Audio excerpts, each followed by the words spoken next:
If you're watching this, you probably know all about the rich racing heritage of Lister. And you probably know all about Sir Stirling Moss and the part he played in winning all those races. So for the first time ever, Sir Stirling is going to talk on camera about his relationship with Lister cars all those years ago and his part in making Lister one of the greatest historic motor racing brands in the world.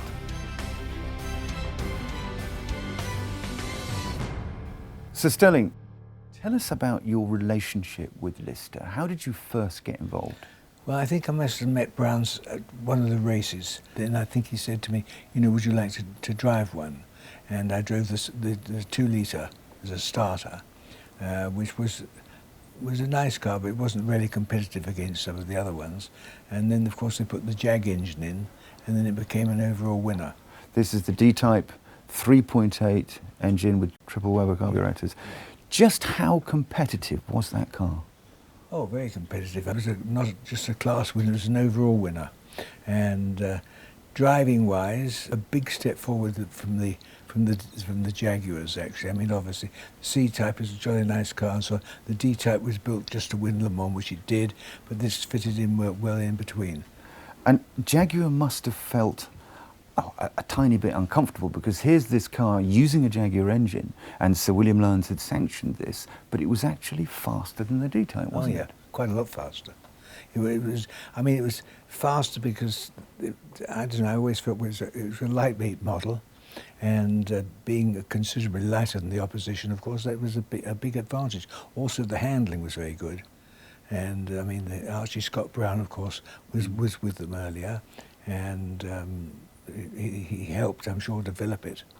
And it turned out to be a car that, you know, as you could certainly, you know, Jaguars, you could take them quite easily. So here we are, we've got this car beating the established icon, which was the D-Type. Yeah. The D-Type was all over the papers, having done 185 on the Mulsanne Straight at Le Mans. How did it feel to be part of all that Lister mythology? Well, just I think the engineering was considerably advanced over the Jaguar. I mean, it was a far better racing car than the Jag was, and because of that, because it was partly because its weight, and which of course helped an awful lot because it helps accelerating and braking and cornering. But it was a very driver-friendly car, actually. The thing was that when it had the power and the lightness and so on of that car, and the handling benefits of it as well, you know, it was a winning combination.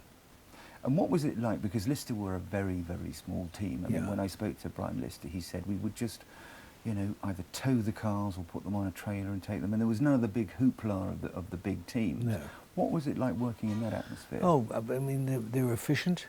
Anything you wanted to do, you worked together to improve the suspension and the roll bars and what have you.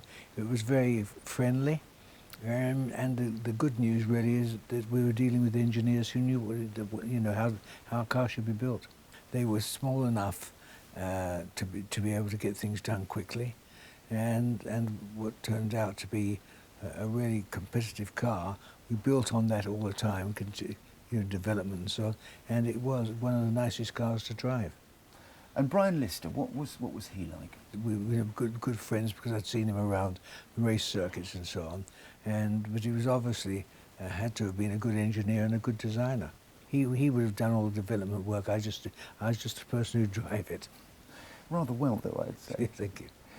I think that other drivers that I'd compete against, I think, were probably quite jealous. I mean, it was a friendly team, and, you know, racing in those days hadn't got the pressure it has now, and so that was quite different, and people, you know, had a lot of fun and enjoyment, and we went, you know, from one race to another, and hopefully doing as well as we could. It was a very competitive car. I mean, it would be no good bringing out a D-Type or something like that to try and beat it, because it wouldn't do it. I mean, it might on a very long straight, but in the racing that we were doing, Alton Parks and all the other sort of circuits around, it was really the car to have. So you would put it up there with the Ferraris and the Mercedes and the Maseratis that you drove? Tell us about that Jaguar engine. The trouble with the Jag engine, it was a jolly good engine, it really was, but it was heavy. It was a great big lump. Cast iron block. And when you cast iron block, and when you've got that much weight up front, obviously you got to sort of compensate for that. And I must say the Lister certainly compensated better than any other car, I reckon. What about the Magnesium Lister Nobly? Because that was a very, very special car. That was 100 kilograms lighter, wasn't it? I wasn't told about it at the time. I don't remember being told about it because it's obviously happened. They built the thing, and why would they bother to tell me it's made of, you know, whatever it was made of? But you raced that car. Oh yeah, I raced it and did well with it. And you must remember this felt obviously very quick. Oh yeah, I mean it was just a development, that's the point. And you know, in those days particularly, you develop, you find out, you know, how you're going, what the speed is against the clock and all those sort of things. And it's trial and error. Most importantly, it was nice to drive. It had a good feel about it. I never felt that, you know, it didn't understeer too much, it didn't oversteer too much. It was just a well-balanced car.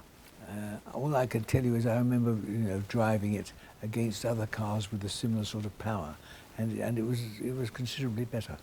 What was the scuttlebutt and the gossip in the paddocks about this car? I mean, there must be people who were really quite cross that this small British firm was earning so many plaudits and winning so many races.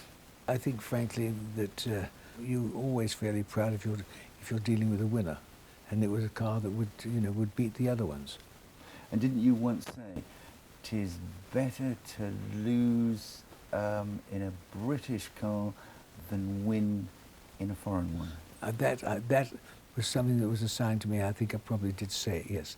But I spent a long time trying to get an English car that was winning. It was very, very difficult because there weren't many around. But Lister was that car. Yeah, exactly. Because that's the miracle, isn't it, Stirling? It did this with so few resources.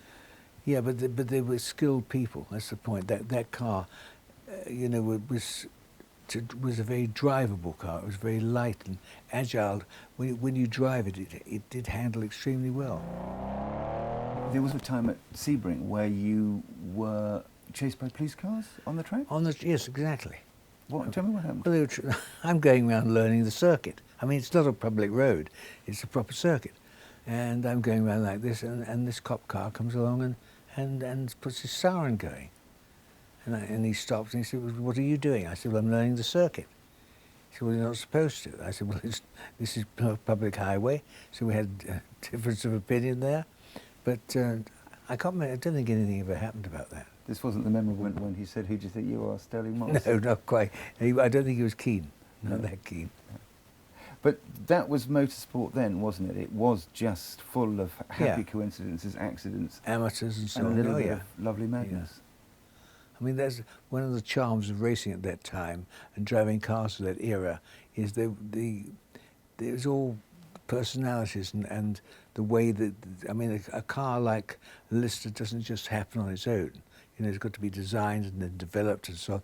And that was very much the time of all that development, because obviously hadn't been racing since when the war happened in the late 30s. And to people who might think about buying one of these magnesium-bodied Lister recreations, can you tell them what kind of position that car should have in history and what they're likely to be seen as? A great advantage, because we need more cars, really competitive cars in historic racing, and there's no doubt that a Lister was one of the most competitive of all. How do you feel about the rebirth of the Lister brand and the fact that you can now buy a turnkey Noblis? I think it's fantastic. I mean, I don't understand how these things work behind the scenes. You know, the RAC have to give it its blessing and all this sort of stuff. But if they have agreed to that, I think that's incredible. Yeah, this is a tool room facsimile, absolutely, right down to the last rivet. Yeah, that's fantastic. The magnesium cars, the works magnesium cars, people didn't know. I didn't know. So you I had no idea. Nobody told me. You know, I mean, all I knew what the performance was like, the handling, but no, I had no idea. Oh, so Brian Lister never told you? No. I mean, why should he really? I mean, he was paying me to drive that car, and I drive it. So you just must have thought you were having a really good day? I mean, no, I just thought I was quick in it, that's all. So this is kind of now... You're ruining my whole thing now, you see. No customer ever got one of those works magnesium cars? I didn't realise. Yeah, you didn't? No, I did not. I mean, I don't think they told me, If they had told me, you know, yours is a bit lighter, so, well, one would expect the factory to do that, you know. I mean, if that's what I was driving, of course they may have probably gave it to me without telling me which was which, because I don't think I knew at that time that there were special lightweight ones. I think, you see, when they bring a car along for you to drive, they just bring it out, you get in and drive it. So I was obviously going quickly. It was not all my talent. It was the car was lighter. And what is the Lister Nobly's place in motorsport history, Stirling? Well, for me, it was placed as a really good alternative to the other cars for an outright win. I mean, they were fast, they handled well, and the organisation, as far as I worked out very well. So I think it was a good job. And compared to the big teams with all their support, this must have been really quite a surprise for everybody. Yeah, I think it was. But the point is, I mean, they were keen. I mean, Brian Lister and the whole team were very keen and excited about how the car went. And we'd go out and develop the car, make it as good as it could be. And when you've done that, there was no other car of a similar type that could touch it. So when you were working with Brian and all those engineers, could you really feel all that passion, all that excitement and all that dedication? Well, you felt it because the time comes down. You know, the faster that you can get against a stopwatch, the better off you are. And that's one's way of saying, well, right, we're going in the right direction. We've taken a half a second off now. I mean, when you get in the car, you don't really mind what they've done as long as it's better than it was last week. You know, if they find some new way of doing it, if they can make it a bit lighter here or do something there, I wouldn't necessarily know, and it wouldn't really matter, providing my times in it were improving as we went on. I think it's really fascinating that Brian Lister had never driven a Nobly. He designed it, he developed it, but never actually taken to the wheel, apart from obviously short testing. And he managed to communicate and engage you to get the very, very best out of this car.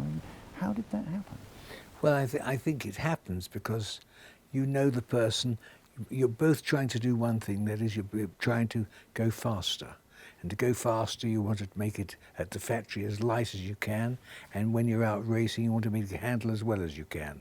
And so we go out and we'd, you know, improve it all the time. Every time we go out, we'd find something. It might be roll bar, it might be suspension setting or something, always trying together to improve the car and make it better. And it was, there's no doubt, there's a car that was built by somebody who understood engineering, and a car, by the time we'd finished with it, handled well. But also understood you as a driver. Yeah, I think the driver, depends on the driver very much and what the car's like. Some drivers like oversteer, some like understeer, and so on. But and I think that the driver, thank God, is the most important link in the setup towards winning. So it was a very special relationship, wasn't it? Yes, it was. But it was with, you know, I mean, the relationship of a driver and the car is a very tight one, because the driver's always trying to make the car do things it doesn't want to do, and so therefore you're building up a machine by trial and error, and getting to the fastest time you can in the end. Good thing about the Lister was you could set it up to the way to this person or that person, which is quite important. Do you think that the Lister Nobly was actually better than the D-Type? Oh yeah, for normal racing certainly, not for Le Mans, but round the ring, miles quicker. I mean, the D-Type was built for a particular job. It did a hell of a good job with it, and that's it.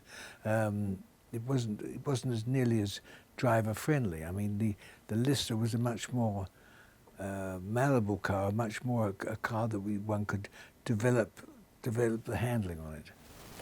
And is it too strong a statement to say that the Nobly was one of the best racing cars of its era?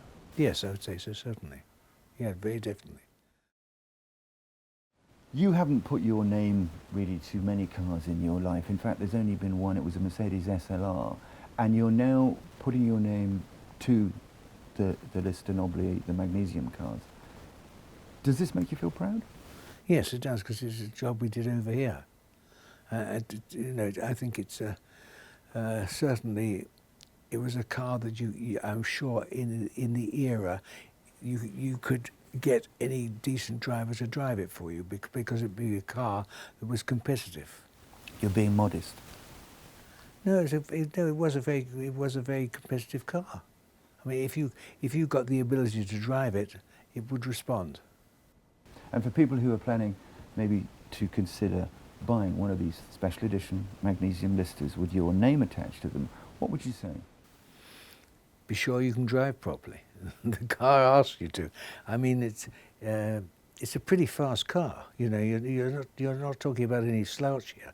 So anybody who buys one either does it for promenade and what have you, that's okay, or hopefully has got talent enough to drive it and extract all the performance out of it that you can. Because in historic racing, those are going to be very competitive cars, aren't they? Yeah, they are but there are some very good drivers as well. So, I mean, one just hopes that the good drivers get the good cars. And don't bang those magnesium panels. Yes, quite. I didn't know that. What about the look of the Nobly? Because it was very, very distinctive, wasn't it?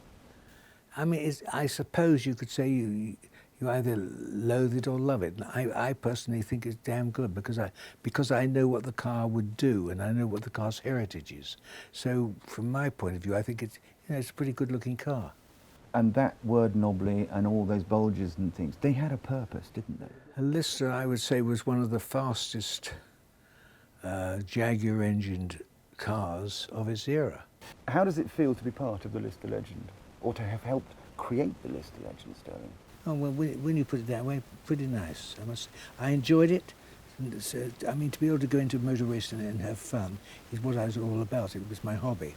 So if it helped other people as well, that makes me feel even better. And I know, because I interviewed Brian Lister before he died, I know he was enormously proud of your contribution and respected you deeply for what you'd helped him do. Oh, thank you.